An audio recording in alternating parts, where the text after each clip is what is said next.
kami bersyukur karena Engkau telah membawa kami ke tempat ini. Dan kami percaya hadirat-Mu turun atas tempat ini. Ketika orang-orang sudah mendengarkan firman Tuhan, mereka akan merenungkan firman Tuhan dan mereka juga akan melakukan firman Tuhan. Karena orang yang melakukan firman Tuhan, hidupnya pasti akan berbahagia. Amin. Terima kasih Tuhan Yesus, Urapi hamba-Mu yang kami akan kebenaran firman-Mu. Agar setiap perkataan yang keluar dari mulut hamba-Mu adalah perkataan Allah yang menguatkan kami, yang menyembuhkan yang sakit, menguatkan yang lemah, menghiburkan yang susah, membebaskan hidup yang terbelenggu, memulihkan kehidupan yang terluka di dalam nama Tuhan Yesus Kristus.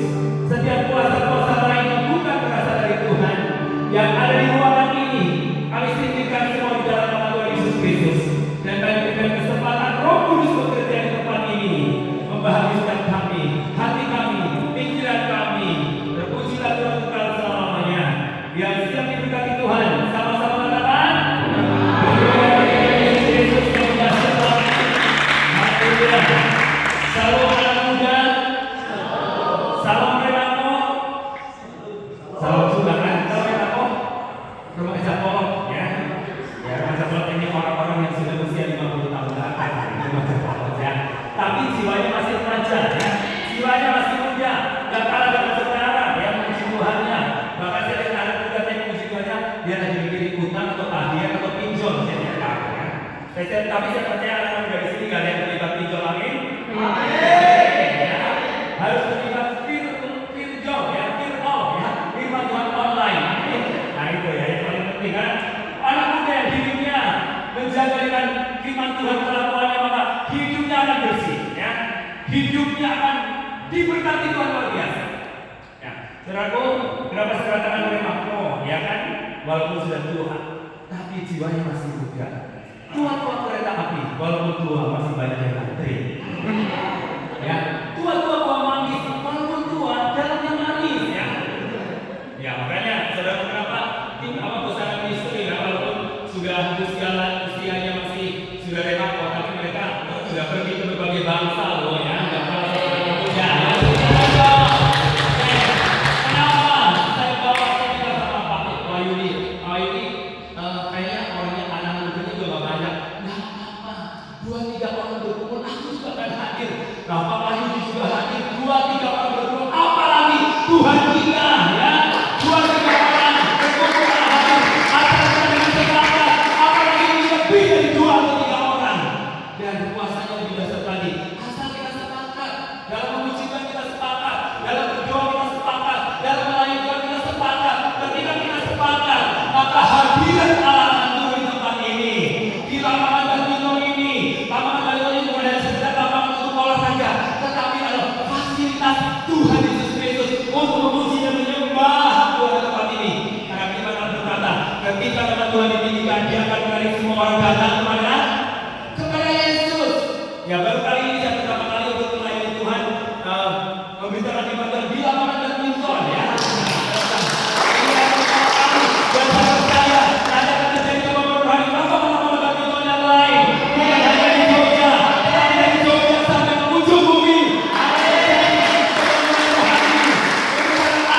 Atlet badminton, atlet tenis, atlet pedal, atlet futsal, atlet sepak bola, dan segala atlet, mereka mulai berjumpa dengan Yesus. Dan sedang kenapa? Setiap sarana apapun itu kita bisa jadikan untuk sarana memuji dan menyembah Tuhan dan untuk memenangkan jiwa bagi Tuhan. Seperti yang dilakukan oleh Rasul Paulus. Dan Rasul Paulus juga seperti itu. Ketika dia hidup bersama orang Yahudi, dia sama seperti orang Yahudi. Ketika dia hidup bersama seorang olahragawan, dia sama seperti seorang olahragawan. Dan ketika dia hidup bersama orang-orang Jawa mungkin, dia akan sama seperti orang Jawa. Makanya itu saudara, orang-orang dari luar Jawa, ketika engkau sudah di Jawa, harus menyamakan diri seperti orang Jawa. Minimal kita lalu tahu Jawa, ya. Udah bertahun-tahun kita di Jawa, bagaimana kita bisa mengenalkan orang Jawa kalau kita tidak tahu bahasa Jawa? Saya di Sunda, hidup saya sama seperti orang Sunda. Saya harus bisa makan daun-daunan ya. Nah, di Sunda itu semua daun-daunan dimakan kecuali daun pintu. Itu bukan ya.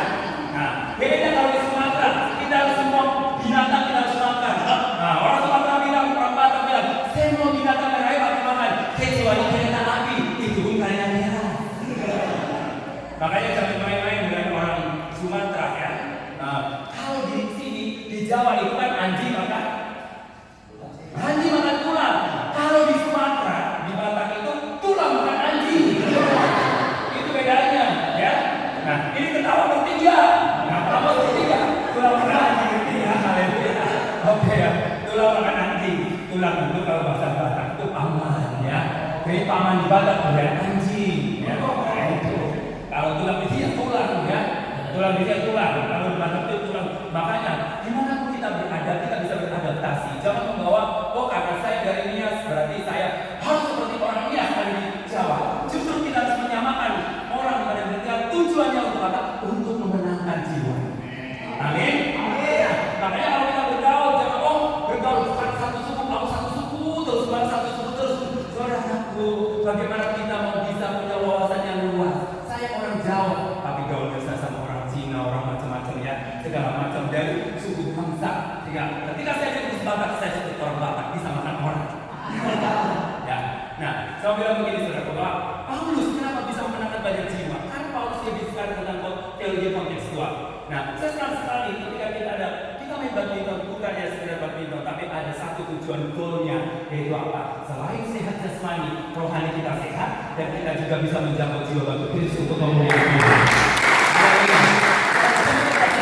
Saya itu di Sunda, dan saya itu komunitas saya adalah tenis, ya, tenis court, ya, tenis lapang. Jadi kalau saya buat pelayanan, pasti setiap hari kalau saya ditaruh lagi di lapangan tenis. Ya. Karena apa? Saya bergaul dengan teman-teman saya, jadi hampir sebuah teman saya itu haji, kan? Haji mereka semua. Tapi saya bisa memberikan kasih Tuhan. Bahkan mereka sering telepon, kalau saya di luar kota telepon, promo kapan pulang, gitu kan ditanyain. Saya bilang nanti tenang. Saya bilang ini latihan dulu kamu supaya bisa mengalahkan saya. Ya, kita harus kayak dulu dong, percaya dulu. Ya, masalah kalah menang itu biasa. Yang penting kita bos dulu. Yang berani belajar dulu supaya bisa melawan saya. Ada lawan yang kuat nggak? Nah, gitu. Biar mereka kembar dulu, kan? Nah, satu kali lucu. Atau saya bilang, wah saya servis saya nggak pernah bisa direbut. Oh, saya langsung bicara ini. Oke, di dalam nama Anak, Bapa dan Roh Kudus, ya. Aku patahkan servismu hari ini dan servismu aku akan rebut dalam nama Yesus. Wah, saya bilang tangan itu kan.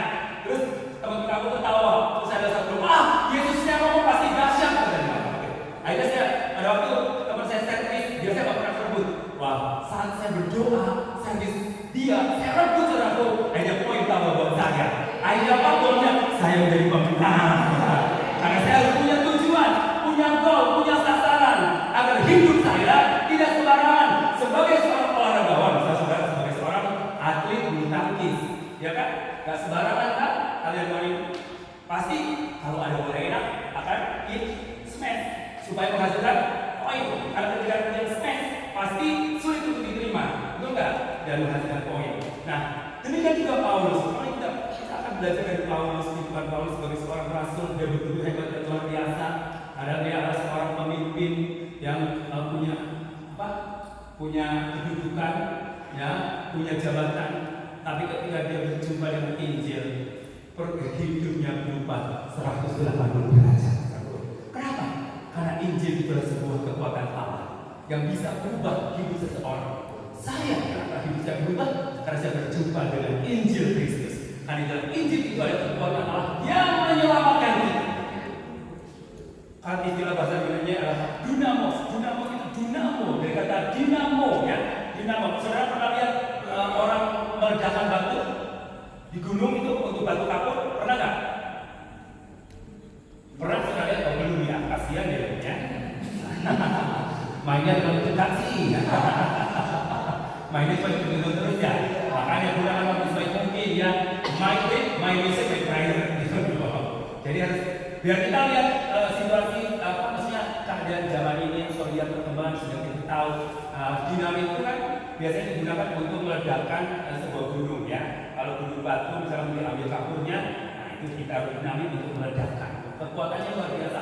Gunung segede apapun bisa hancur karena dinamit. Nah, saudara pun itu gambaran ini. Kenapa kata Injil itu kekuatan Allah dari istilah dinamit atau dinamo di bahasa Yunani-nya itu bicara tentang bahwa Injil itu kekuatan yang dahsyat luar biasa. Bisa meledakkan hati yang keras itu, ya. Hati yang keras diledakkan oleh kuasa Injil sehingga melahirkan. Ada orang-orang yang sangat membenci kekristenan, ada orang-orang yang sangat menanti kekristenan, Karena itu kita mempunyai Injil kerjaan Allah. Saya datang ke tempat ini, Pak Yudi datang ke tempat ini, Amos datang ke tempat ini, dan juga teman-teman dari tim Hosana Istri datang ke tempat ini. Bukan karena apa-apa, bukan karena orang-orangnya, tapi karena Injil yang aku sampaikan. Saya beritakan sekarang anak-anak muda, supaya anak-anak muda apa? Hidupnya berubah ke arah yang lebih baik. Ada lagu pujian tentang hidupku takkan sama. Ya, hidupku takkan sama. Hidup kita sebelum kenal Yesus begini mungkin buruk, dan setelah kenal Yesus harus ada perubahan. Tapi kalau hidup kita sebelum kenal Yesus buruk, setelah kenal Yesus tambah buruk. Nah, berarti Injil belum mendarat dalam hidupnya, belum berfungsi dalam hidup. Karena saya percaya orang yang kenal Injil, orang yang berjiwa dengan Injil, pasti hidupnya berubah. Bukan 150 derajat, tapi 180 derajat. Dan bukan 360 derajat ya. Kalau 360 derajat berbeda lagi, ya kan? Kalau 180 derajat, ya udah cukup di sini. Ya dulu kita di utara, kita ke selatan, ya jadi harus berbalik 180 derajat. Baik, kalau kita di dalam 1 Korintus 9 ayat 14 sampai ayat 27 kan? Yang sudah mendapatkannya, sudah buka, boleh baca. Kita baca sama-sama. 1 Korintus 9 ayat 14 sampai ayat 27.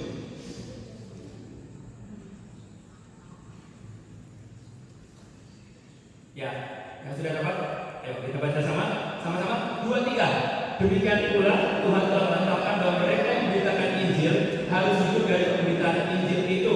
Ayat 15. Tetapi aku tidak pernah mempergunakan satu dari hak-hak itu. Aku tidak menulis semuanya ini supaya aku pun diperlakukan juga demikian. Sebab aku lebih suka mati daripada sungguh semoga aku tidak dapat ditiadakan siapapun juga.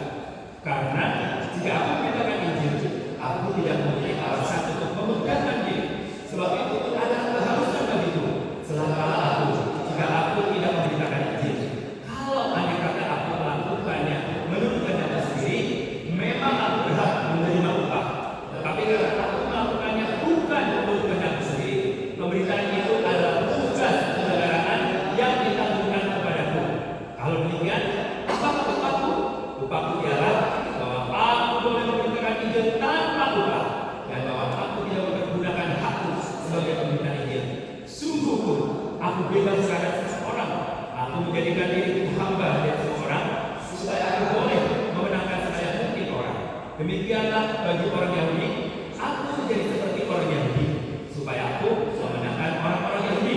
Bagi orang-orang yang hidup di bawah hukum Taurat, aku menjadi seperti orang yang hidup di bawah hukum Taurat. Sekalipun aku sendiri tidak hidup di bawah hukum Taurat, supaya aku dapat memenangkan mereka yang hidup di bawah hukum Taurat. Bagi orang-orang yang tidak hidup di bawah hukum Taurat, aku menjadi seperti orang yang tidak hidup di bawah hukum Taurat. Sekalipun aku tidak hidup di bawah hukum Allah, karena aku hidup di bawah hukum Kristus, sebab aku dapat memenangkan mereka yang tidak hidup di bawah hukum Taurat. Bagi orang-orang yang lemah, aku menjadi seperti orang-orang lemah, supaya aku dapat menyelamatkan mereka yang lemah. Bagi semua orang, aku telah menjadi segala-galanya, supaya aku dapat mungkin memenangkan seberapa orang dari kata mereka. Segala sesuatu ini aku lakukan karena Injil, supaya aku dapat bagian darinya. Tidak dapat kamu bahwa dalam pertandingan semua peserta turut berlari, tetapi bahwa hanya satu orang saja yang mendapatkan dia. Karena itu, larilah berserupa sehingga kamu memperolehnya. Tiap-tiap orang yang turut mengambil bagian dalam pertandingan menguasai dirinya dalam segala hal. Mereka berbuat demikian untuk memperoleh suatu mahkota yang fana, tetapi kita untuk memperoleh suatu mahkota yang baik. Sebab itu, aku tidak berlari dalam kecuali, dan aku bukan meninjau sembarangan saja mengukur, tetapi aku telah mengukur dan menguasai sendiri, supaya saya bisa memberitakan ini kepada orang lain. Jangan aku sendiri kalau lakukan. Saudara-saudara, kalau kita membaca semuanya ini tadi yang memahami, karena dari semua ini, kenapa Paulus lakukan? Ya, jadi Paulus ini benar-benar menyangkal dirinya, ya, meninggalkan semuanya. Kadang-kadang dia tidak mempertahankan keakuannya, ya. Makanya Paulus dalam keegoisannya, nah, keakuannya. Jadi kalau kita sudah hidup di dalam Injil Kristus, akunya itu harus dibuang jauh-jauh. Ya, tahu aku ya aku itu harus gua. Ini saya, loh, ya. Aku bicara. keegoisan. Dan aku bicara ego, ya. Aku bicara bahwa kalau bukan aku, kalau bukan saya, dan semuanya aku. Jadi segala sesuatu yang kita lakukan karena aku, karena diri kita sendiri atau menganggap diri kita hebat, maka berarti Kristus belum menguasai hidup kita. Makanya tidak heran ada banyak orang yang melayani Tuhan karena masih mengandalkan keakuannya. Dia akan jatuh dan dia akan hancur dan dia tidak akan terus semangat untuk memberitakan Injil. Karena kalau memberitakan Injil berdasarkan keakuannya, ketika kita datang ke tempat orang lain tidak dihormati, tidak diposisikan, tidak dihargai, kita tersinggung, ya. Apalagi kalau kita udah terjun ke misi, kita pergi ke misi nggak selalu nginep di hotel, kecuali kalau Pak Wahyu diajak baru kita nginep di hotel. Ya kan? Nah, kalau kita pergi ke pedalaman nggak ada hotel, kadang-kadang nginep di mana? Di lantai, ya, di lantai hanya gelang tikar, ya, gelang tikar. Kadang-kadang pegel badannya, tapi kita punya kekuatan baru karena ada Injil yang mengubah hidup kita. Bukan aku lagi minum di rumah enak, WC-nya duduk di sana bersyukur jongkok, saudaraku. Dulu waktu saya pelayanan di pedalaman, saya jongkok, di bawahnya ada berekor-ekor babi, ya kan? Habis jatuh langsung ditangkap.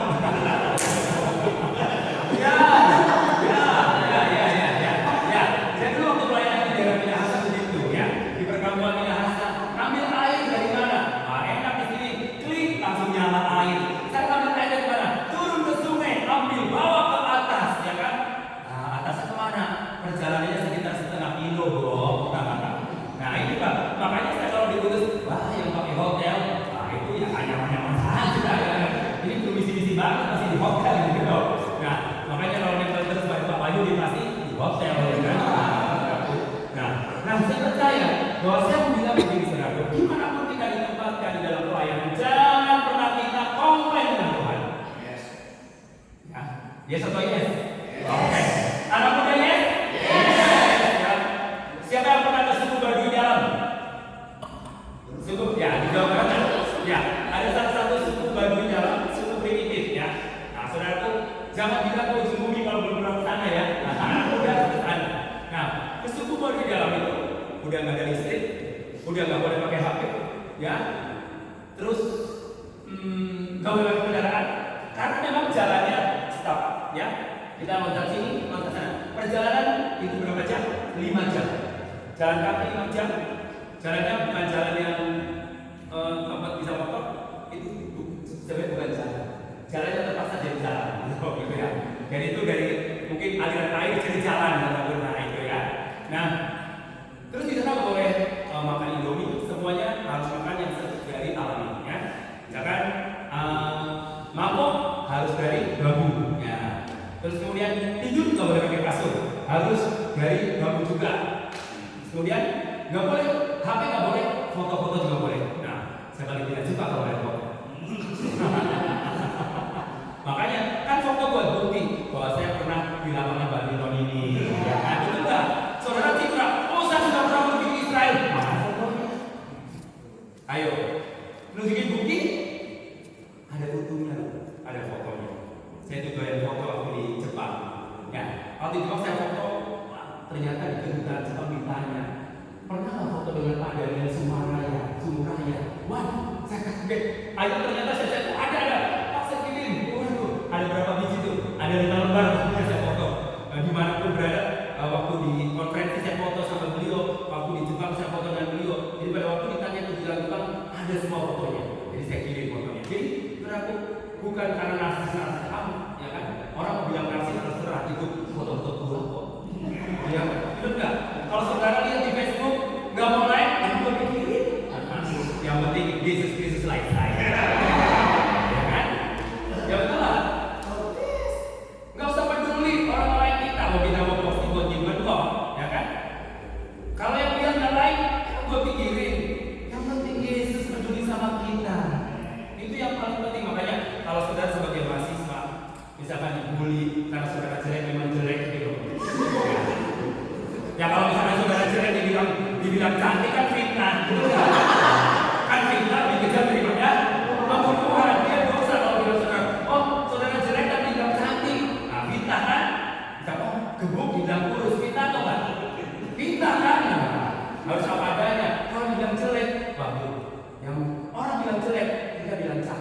Ya kan? Karena Tuhan menciptakan kita berharga. You are very special. Kamu sangat berharga. Kata Tuhan, kamu sangat berharga. Ya.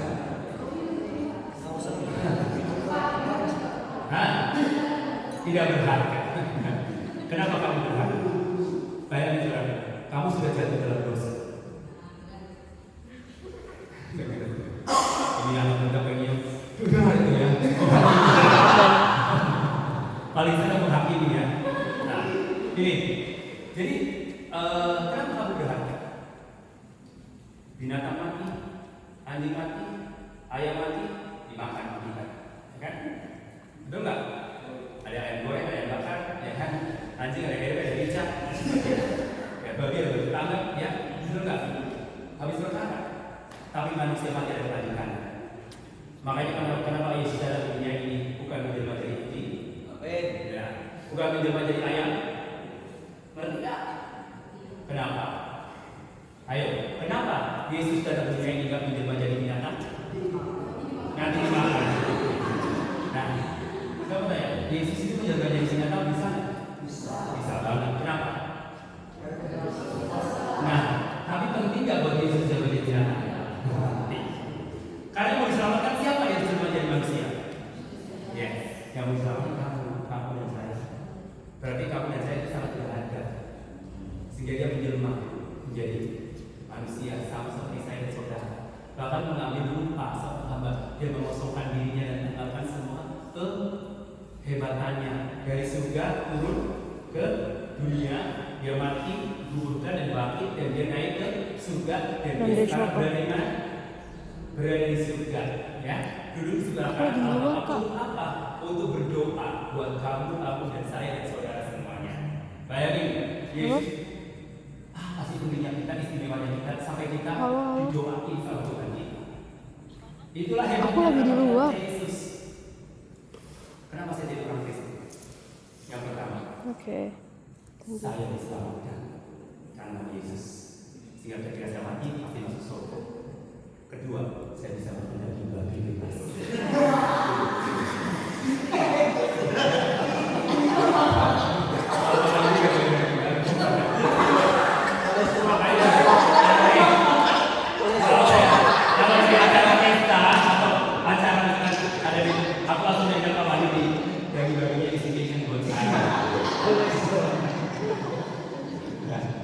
Ya, jadi itulah kekristenan. Kenapa saya jadi orang Kristen? Karena saya percaya ketika saya mati masih masuk surga. Jadi keren banget kan? Ini ngapain saya jadi orang Kristen matinya masuk neraka? Udah dibenci banyak orang, udah dibilang minoritas lagi ya kan? Enak aja. Ini Tuhan mayoritas. Karena kita punya Tuhan yang mayor, Tuhan yang besar, Dia punya kuasa. 1000 tangan manusia bisa menyatukan kita. Tapi gak usah khawatir, satu kami juga bisa mengangkat kita. Amin. Haleluya. Oke. Paulus bisa meninggalkan semuanya, pengakuannya. Dia kemana dia pergi enggak? Saya orang Ibrani, saya orang Israel. Kan status bangsa, kelas bangsa. Ini sorry to say ya. Israel itu masuk bahasa yang paling tinggi kan kelasnya. Betul nggak? Walaupun banyak dihujat, tapi tetap paling tinggi kasusnya, ya kan? Tapi Paulus tidak pernah berkata dirinya bahwa posisi dia adalah bangsa Israel, orang Ibrani asli, yang punya kelas yang spesial. Setelah dia berjumpa dengan Yesus, waktu sebelum berjumpa dengan Yesus, dia menganggap bahwa Yesus itu adalah sampah. Yesus tidak ada artinya. Makanya kenapa sampai dia adalah kelompok pembunuh orang Kristen, ya? Penganiaya jemaat kan? Dia adalah penganiaya jemaat, seorang pemimpin yang menyuruh, memprovokasi untuk membunuh orang Kristen. Ya, pada zaman apa? Ya, jadi disuruh. Tapi ketika dia berjalan, dia bertemu, ya, dengan Yesus. Ketika bertemu dengan Yesus, perubahan terjadi. Apa yang dulu dianggapnya harta, kedudukan, pangkat, disuruh pada hari ke-8. Dia taat pada hukum Taurat, dia ahli Farisi, dia orang Ibrani asli, dia bangsa Israel tulen, dia campuran, dia bangsa asli, ya. Yang dulunya merupakan kebanggaan, tapi dia ketika mengenal Kristus, dia bilang semuanya itu anggap sampah. saudaraku, cara pandang sampah. Nih kalau botol aqua, bekas botol aqua, kalau saudara punya botol aqua ini beres minum, botol aqua dibuang kemana? Nah, ya. Saudara melihatnya itu apa? Sampah. Tapi ketika pemulung lewat, melihat itu apa? Itu harta, itu uang. Jadi cara pandangnya berbeda. Dulu saya sebelum kenal Yesus itu siapa? Gak ada apa-apanya, gak ada artinya, ya kan? Dulu saya kan dari Muslim, umur 18 tahun sejak saya SMA dipanggil Tuhan dan sampai hari ini saya berjalan di dunia kedua dan melayani Tuhan. Gak pernah muncul sedikit pun, pernah di titik terendah. Aku katakan di titik terendah. Kau angkat,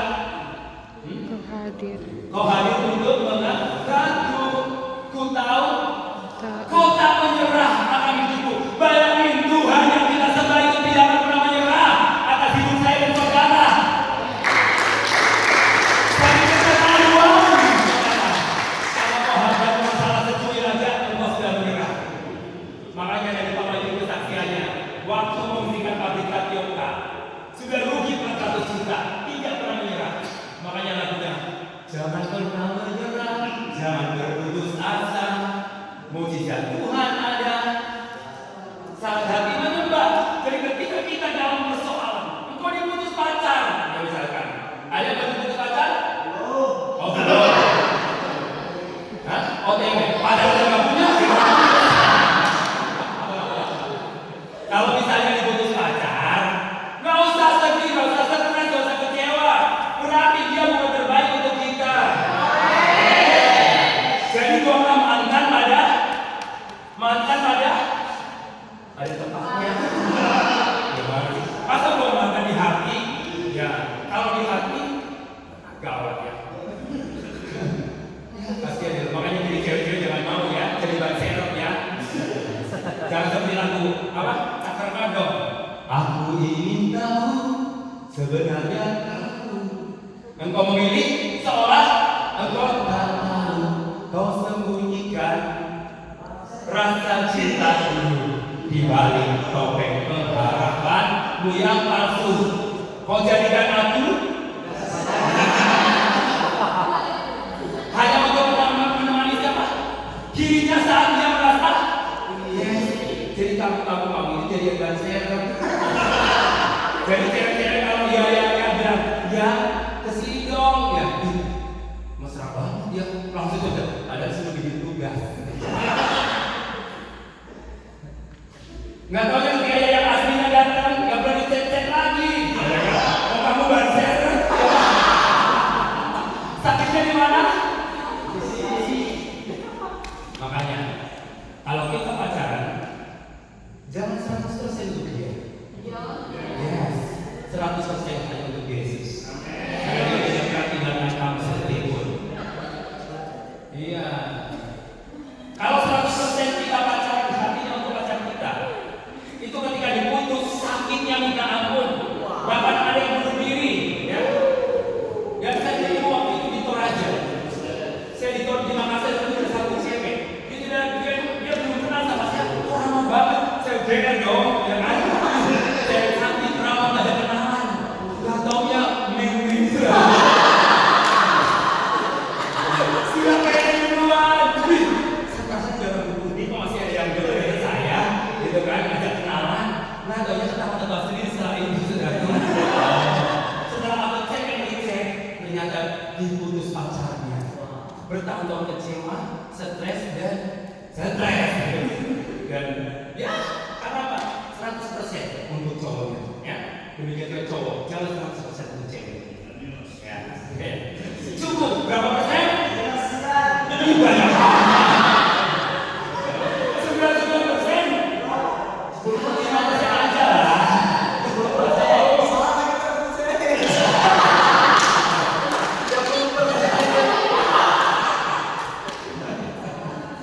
Nanti kalau sudah menikah baru nikah lagi, ya kan? Kalau masih pacaran, jangan dalam presentasi terlalu tinggi.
Dia berkata begini, celakalah jika aku itu tidak memberitakan Injil. Kenapa? Karena Injil itu begitu penting dalam hidup Paulus. Dia telah mengubah hidup Paulus. Makanya Injil itu kalau saudara menganggap Injil itu penting, dan beritakanlah Injil kepada teman-temanmu sebanyak mungkin,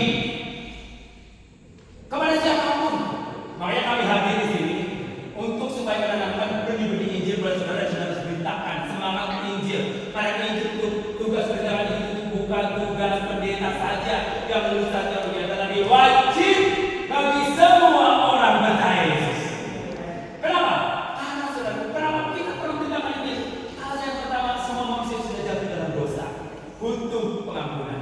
Kedua, karena Yesus satu-satunya Tuhan dan Juru selamat, tidak ada yang lain. Yang kita memberitakan, kalau misalkan banyak juru selamat, ngapain? Nabi boleh banyak, guru agama boleh banyak, pengajar boleh banyak, ya, rasul boleh banyak, tetapi juru selamat hanya satu, yaitu Yesus Kristus. Makanya kita perlu promosikan kemana-mana. Nah, bagaimana cara kita mempromosikan Yesus kalau kita sendiri tidak kenal Yesus? Hanya sekedar tahu. Apa bedanya tahu dan kenal? Ada tahu Jokowi? Ada tahu Agus Monica? Kenal nggak dengan Agus Monica? Enggak ya? Follow IG juga? Enggak ya? Kalau saudara follow IG-nya Agus Monica, kira-kira di follow back nggak? Enggak. Kan nggak kenal. Tapi kalau kau follow Jesus, dia akan follow back. Cuma Yesus ada di Instagram. Kalau ada Instagram Yesus, udah miliaran ya. Followernya miliaran di dunia ini. Kekristenan itu miliaran follower Yesus. Tapi satu persatu dia follow back. Dia kenal kamu, tapi kamu kenal dia. Nah, sebelum kamu beritakan ini, kamu harus kenal dia. Siapa yang percaya siapa di sini ada? Nah, saya selalu marketingnya Ibu Fon untuk saya tenaga kerja. Makanya saya harus tahu produknya. Produknya apa pun ke Malaysia, apa aja ART. Di sini nggak, bukan pasarnya ya. Masa seorang dia menjadi ART. Jadi aku nggak pasar di sini. Buat saudara-saudara mungkin ada cuma lulusan SD atau lulusan SMP ya, atau lulusan SMA sudah lumayan keluar sedikit. Nah, mau kerja ada Malaysia ya. Mau ke Jepang, semuanya dipersiapkan menjadi misionaris profesional. Biar mereka sebelum pergi dilatih misi dulu oleh duta misi ya. Di Jogja ada. Jadi Jogja ada. Jadi itu salah satu, ini ada anak-anak yang dilatih di sini. Coba angkat tangan. Ini kalian ya. Nah, kalian ini calon misionaris itu sudah Bulgaria. Ya. Dia dari terima di Bulgaria ya. Tapi proses siapa Amos ya? Kita Amos ya. Ini Pak Amos ya. Jadi aku bukan omong-omong ya. Bukan omong-omong. Ini dari dia udah lulus bahasa Jepang, tapi dia interview nggak lulus nggak tahu kenapa. Ternyata dia ada kelebihan berat badan, karena kalau di Jepang itu nggak boleh kelebihan berat badan. Oh, terus matanya juga nggak boleh kalau Indonesia banyak ya. Makanya saya mau ke Jepang harus slim. Kenapa? Takut disakiti pesawat. Ya kan kalau nggak slim disakiti pesawat. Oke. Ya, Paulus dia katakan celakalah jika aku tidak berani. Itu semboyan. Itu konsekuensi. Dia katakan celakalah jika aku tidak beritakan Injil. Karena Injil begitu penting buat hidup Paulus. Karena mengubah hidupnya memiliki jalan yang benar buat mengenal jalan yang benar di dalam Yesus Kristus. Makanya Paulus nggak pernah berhenti, bahkan dia melayani Tuhan nggak pernah memikir tentang upah. Artinya upah gaji enggak sama sekali. Malah dia bikin tent maker. Tent maker itu berarti tenda menghasilkan, dia jual semuanya. Nah, kalau Pak Amos kan PT juga Wibawa, ya kan? Kalau Pak Wahyu PT apa? Briket namanya? PT Briket Indonesia lah mungkin. Kalau saya PT Panugaya. Mau nggak? Mau tahu? Bidangnya apa? Apa lo perlu buat? Lo perlu apa? Sepatu olahraga? Buat ya. Aku bilang Pak Wahyu, dia kaget. Gue apa jadi jual? Iya. Apa lo perlu buat aja? Pak Wahyu biasa kalau betul aku jual, gue posting di WA saya.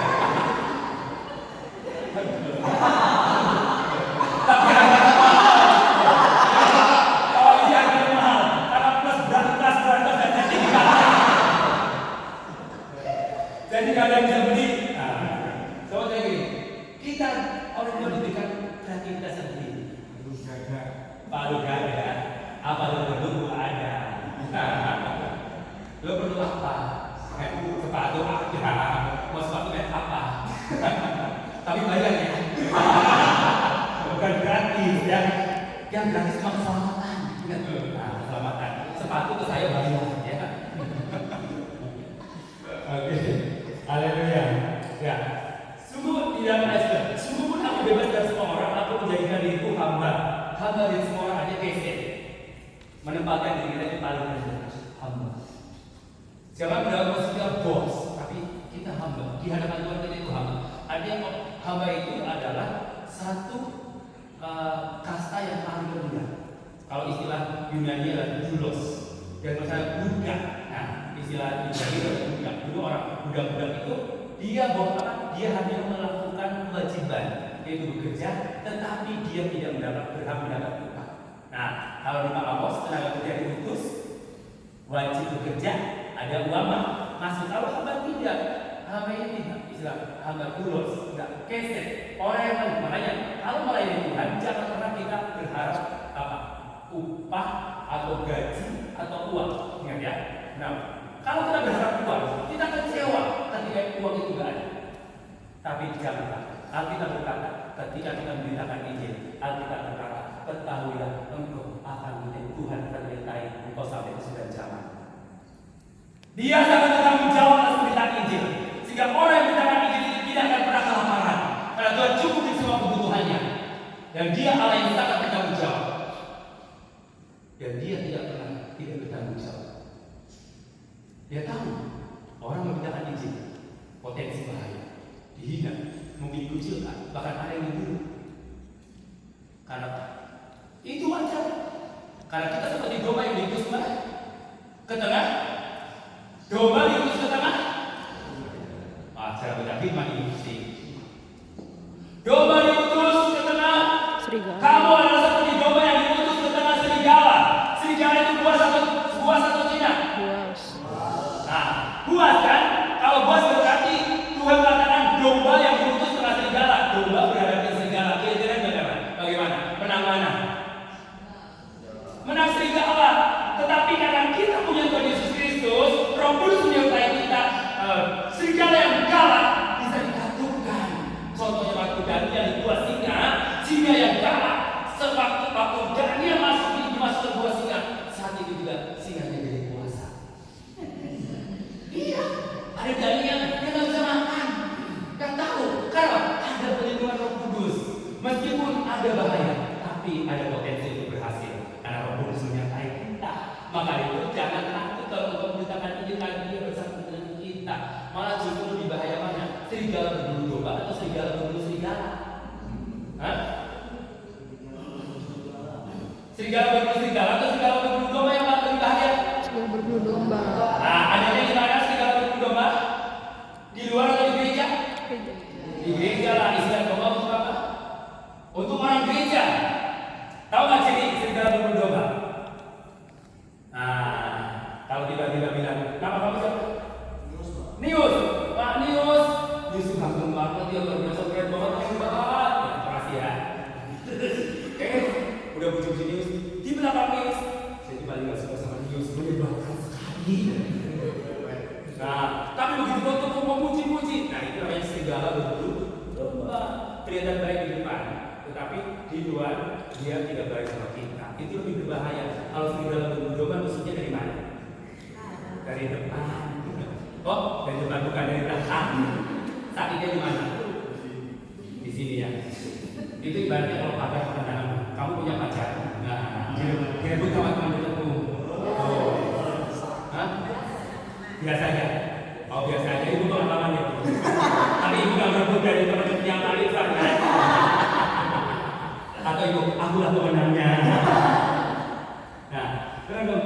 Ayat berikutnya di dalam ayat 20. Tidak tahukah kamu bahwa dalam gelanggang pertandingan semua peserta turut berlari, tetapi hanya satu orang saja yang mendapat hadiah. Karena itu larilah begitu rupa sehingga kamu memperolehnya. Kenapa Paulus ibaratnya seperti seorang olahragawan memberitakan Injil? Nah, seorang olahragawan ingin berusaha, ingin jadi juara, ingin jadi 55 kota. Yang juara biasanya berapa? Juara 1, 2, 3. 1, ya. Ini benar-benar mahkota. Paulus terus bekerja luar biasa, berusaha luar biasa memberitakan Injil tanpa henti, tanpa lelah. Karena apa? Karena dia tahu untuk apa mendapatkan mahkota. Dia punya tujuan yang jelas, yaitu apa? Berlari-lari untuk apa? Mengejar panggilan surgawi. Panggilan itulah, calling itulah yang membuat Paulus terus bergerak untuk memberitakan Injil. Pak Wahyudi udah berusia 47 tahun, kebalikannya. Tapi dia terus memberitakan Injil karena calling, Roh Kudus yang calling. Teman-teman, ini sudah Pak Ayub sudah usia berapa? Tapi masih memuji Tuhan. Pak, dia dibawa kemana-mana loh. Saya juga ketemu beliau mereka. Saya baru diangkat jadi anggota Ausat Ministry pada waktu pelayanan di Filipina. Oke, keren kan? Iya kan? Di Filipina waktu itu, Pak Wahyudi panggil saya, "Men, kamu udah masuk anggota itu kasih kaos." Ada beberapa ini, ya kan? Karena aku kok bapak. Bukan beda itu saya. Tapi saya katakan begini, bahwa beliau dan teman-teman mereka terus semangat memberitakan Injil, melayani Tuhan. Nah, yang orang tua mereka mahasiswa, kalian jangan, udah tua ya berarti ikut. Ada kalian dipilih, aku anakku udah mau kenalan ya kan? Kenalan sama anaknya atau cucunya. Anaknya dulu kadang-kadang cantik ya. Wow. Makanya kenalan sama orang tuanya dulu, ya kan? Sebelum kenal anaknya supaya lebih lurus jalannya. Ya. Sebab aku tidak berlari karena tujuan dan aku bukan berpikir sembarangan saja, tapi aku melatih tubuhku dan menguasainya seluruhnya supaya sesudah memberitakan ini kepada orang lain, jangan aku sendiri ditolak. Jadi Paulus bicara tentang apa? Menggambarkan seperti seorang olahraga, melatih tubuhnya. Artinya apa? Pengendalian diri, penguasaan diri. Supaya waktu kita memberitakan Injil jangan sampai diri kita ditolak. Melatih tubuh kita. Sebagai penutup dia ilustrasi ini. Contohnya seorang pelari. Kalau seorang pelari tubuhnya besar, dia bisa lari sebenarnya. Nggak bisa. Dia harus menjaga dirinya, melatih tubuhnya, harus diolah makan dan sebagainya. Dan fokus pada tersebut. Supriyadi dulu dia melari dari Semarang masalah. Nah, dia kecil kan. Seorang pelari bisa kan? Dia fokus kan pada garis finish. Nggak mungkin kalau pelari bisa ada es krim, ambil dulu es krim, kan? Ada cewek cantik, ambil dulu cewek cantik. Mana nomor HP-nya dong, ya kan? Nggak mungkin. Kira-kira juara nggak? Karena nggak fokus. Makanya orang muda harus fokus, ya. Fokus pada goal tujuan, berlari kejar impian, jangan berhenti, jangan menyerah. Apapun yang terjadi, kita punya Tuhan Yesus yang menyertai kita sampai kesudahan zaman. Haleluya! Tuhan Yesus memberkati. Saya berdoa, saya